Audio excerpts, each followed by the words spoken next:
കബർസ്ഥാനോട് ഇങ്ങനെ പോകുമ്പോൾ ഇത് ഇന്നലെ മിഞ്ഞാന്നുണ്ടായ കബറ കണ്ട മനസ്സിലാവും. ഒരു പുതിയ മണ്ണും ഒരു നനവൊക്കെ കണ്ട മനസ്സിലാവും പുതിയ കബറാണ്. അബൂ ഹുറൈറ പറയണേ, നബി ഇങ്ങനെ നടന്നു പോയി, നബി അവിടെ നിന്നു, സഹാബത്ത് നിന്നു. നബി പറയണേ, ഈ കബറാളി, ഈ കബർ കിടക്കുന്ന ആളുണ്ടല്ലോ, അയാൾ ഇപ്പൊ എന്താ ആഗ്രഹിച്ചു കൊണ്ടിരിക്കണം നിങ്ങൾക്ക് അറിയാം. നിങ്ങൾക്ക് ബാക്കിയുള്ള നിങ്ങളുടെ ആയുസ്സിൽ അയാൾ എങ്ങാനും ഭൂമിക്ക് തിരിച്ചു വരികയാണെങ്കിൽ അയാൾക്ക് ഏറ്റവും പ്രിയപ്പെട്ടത് ബംഗ്ലാവല്ല സഹോദരങ്ങളെ, പുതിയ ഇലക്ട്രിക്കിന്റെ വോൾവോ കാറല്ല അയാൾക്ക് ഇഷ്ടപ്പെട്ടത്, ബംഗ്ലാവുകളല്ല, ബിസിനസ് അല്ല. അയാൾക്ക് ഏറ്റവും ഇഷ്ടപ്പെട്ടത് നിങ്ങൾ ഏറ്റവും നിസ്സാരമായി കാണുന്ന 2 റക്അത്ത് സുന്നത്ത് നിസ്കാരമാണ്. മിമ്മാ തഹ്കിറൂന വതംഫിലൂന എന്നാണ് നബി പറഞ്ഞത്. നിങ്ങൾ പുച്ഛിക്കും, നിങ്ങൾ നിസ്സാരമായി കാണുന്ന 2 റക്അത്ത്. ഈ പള്ളിക്ക് കയറി വരുമ്പോ 1:08 കയറി 1:08 30 സെക്കൻഡാ, 1 മിനിറ്റ് 30 സെക്കൻഡ് കൊണ്ട് ജമാഅത്ത് തുടങ്ങാം. പക്ഷെ നമ്മൾ 2 റക്അത്ത് സുന്നത്ത് നിസ്കരിച്ചു, നമുക്കറിയാം 1.5 മിനിറ്റ് കൊണ്ട് സുന്നത്ത് നിസ്കരിച്ചാം. നമ്മൾ ഫാത്തിഹ മാത്രം നിസ്കരിച്ചു, കൂലിട്ടോയിന്.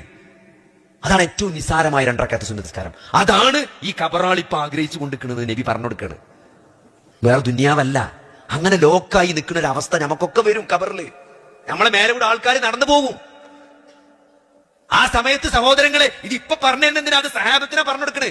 ആ കിടക്കുന്ന മനുഷ്യനൊന്നും ചെയ്യാല്ലേ, വിചാരണ മാത്രമേ കാത്തുക്കണുള്ളൂ, അള്ളാന്റെ കാരുണ്യത്തിന് മാത്രമേ പിന്നെ പ്രതീക്ഷയുള്ളൂ. പക്ഷെ നമുക്ക് പറഞ്ഞു തരുന്നതിനാ, ഇത് ചെയ്യാനുള്ള സമയമാണ്, ആരോഗ്യമുണ്ട്, അറിവുണ്ട്, ഇതിനിപ്പൊ പറ്റും നിസ്കരിക്കാനേ.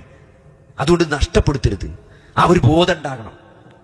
നമ്മളെ കബറിൽ അതേ ഉണ്ടാവുള്ളൂ, നമ്മൾ ചെയ്തതേ നമുക്ക് ഉണ്ടാവുള്ളൂ.